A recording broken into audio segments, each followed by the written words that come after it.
Bharatiya Janata party के नेता OP Dhankhar ने बैठक खत्म होने के बाद क्या कहा, जरा आपको दिखाते हैं। उसमें सब विषयों को सुन के एक हायरार्की बनी है, लेकिन हायरार्की बनने के बाद सारी चुनाव समिति ने ये निर्णय मुझ पर और मुख्यमंत्री जी पर छोड़ दिया कि आप दोनों केंद्रीय नेतृत्व से विचार विमर्श करते हुए, जैसे भारतीय जनता पार्टी की अपनी पद्धति है कि चाहे विधायक का चुनाव है चाहे सांसद का चुनाव है, उसका अंतिम निर्णय केंद्रीय नेतृत्व करता है। जब चुनाव कई स्थानों के होते हैं तो पूरी इलेक्शन कमेटी बैठती है केंद्र की, उसके सामने बुलाते हैं, और जब चुनाव कम स्थानों के होते हैं तो कई बार जैसे हमको यह अधिकार दे दिया उसी तरह से राष्ट्रीय अध्यक्ष को वहाँ अधिकार दे देते हैं।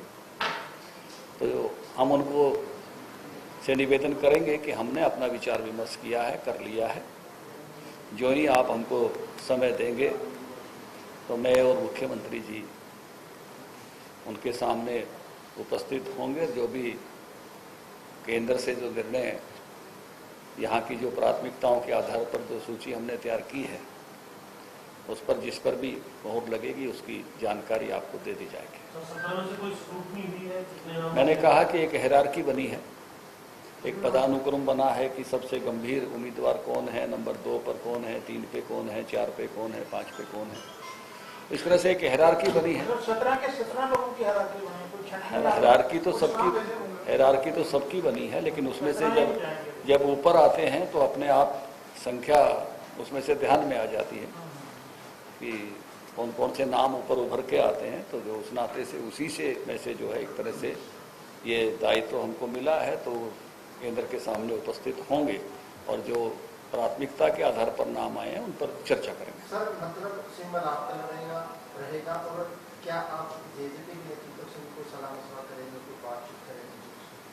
चुनाव गठबंधन लड़ेगा और भारतीय जनता पार्टी की चुनाव समिति ने विचार किया है तो भारतीय जनता पार्टी का उम्मीदवार होगा, लेकिन चुनाव दोनों पार्टियां मिलकर लड़ेंगे।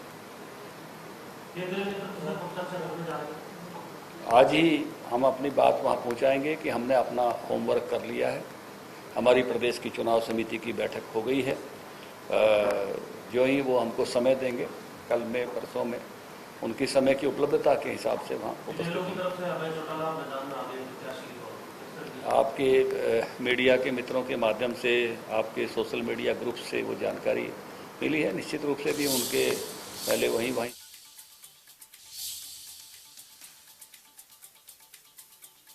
चर्चा हुई है, ये ओपी धनखड़ की तरफ से कहा गया।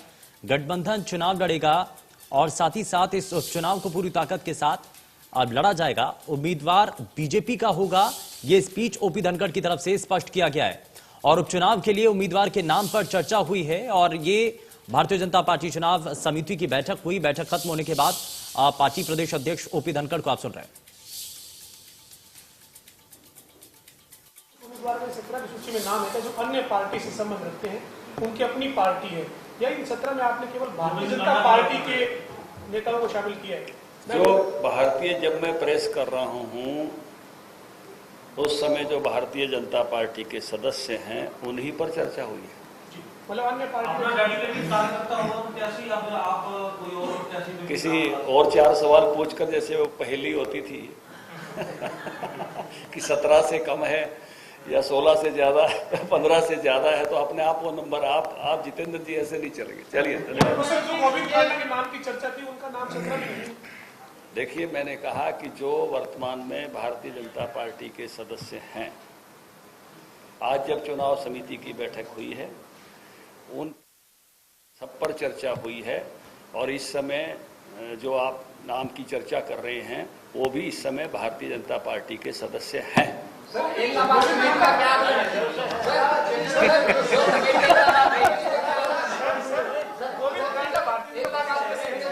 पता करिए आप, जानकारी मीडिया को ये जानकारी होनी चाहिए।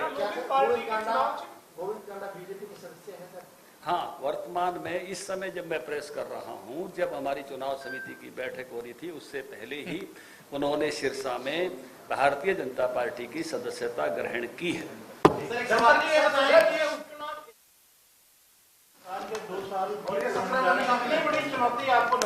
जो भी भारतीय जनता पार्टी के सदस्य हैं उन सब पर हमने विचार किया। इलाहाबाद कमेटी का क्या आंदोलन है जो आप कह रहे थे कल जाके आई? उस कमेटी ने ये नाम प्रस्तुत करने में और उनके बारे में एनालिसिस करने में उनकी ग्रेविटी गुरुता बताने का काम किया है। क्लैरिफिकेशन चाहिए। आज ही भारतीय जनता पार्टी के सदस्य बने हैं क्या गोविंद कांडा? आपकी यहाँ हाँ, आज ही भारतीय जनता पार्टी के सदस्य बनने हैं दोपहर में। ठीक टाइम आदित्य जी बताएंगे। ये आदित्य चौटाला हमारा जिला अध्यक्ष है। एक सवाल सरकार के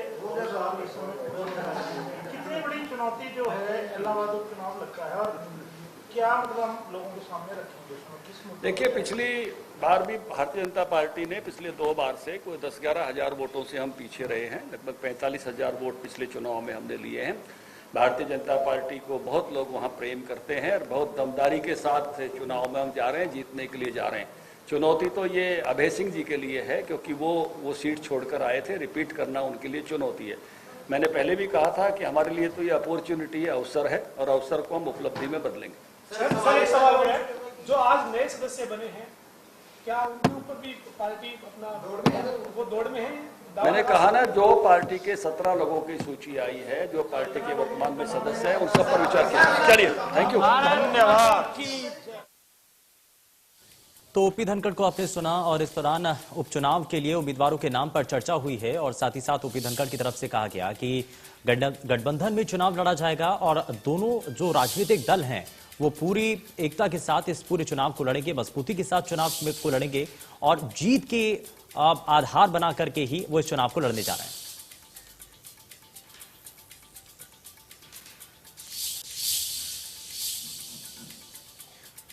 तो इस वक्त ये बड़ी खबर, उपचुनाव के लिए उम्मीदवार के नाम पर चर्चा हुई है और साथ ही साथ भारतीय जनता पार्टी चुनाव समिति की बैठक जो कि खत्म हुई और इस बैठक के जरिए कोशिश रही थी कि नाम के बारे में चर्चा की जा सके, कौन उम्मीदवार हो आप इसको लेकर के तय किया जा सके और इसमें पूरी एक हायरार्की तैयार की गई है। हायरार्की के आधार पर ही जो नाम है, जो सबसे ऊपर आएगा उसको जो टिकट का प्रबल दावेदार है वो माना जाएगा।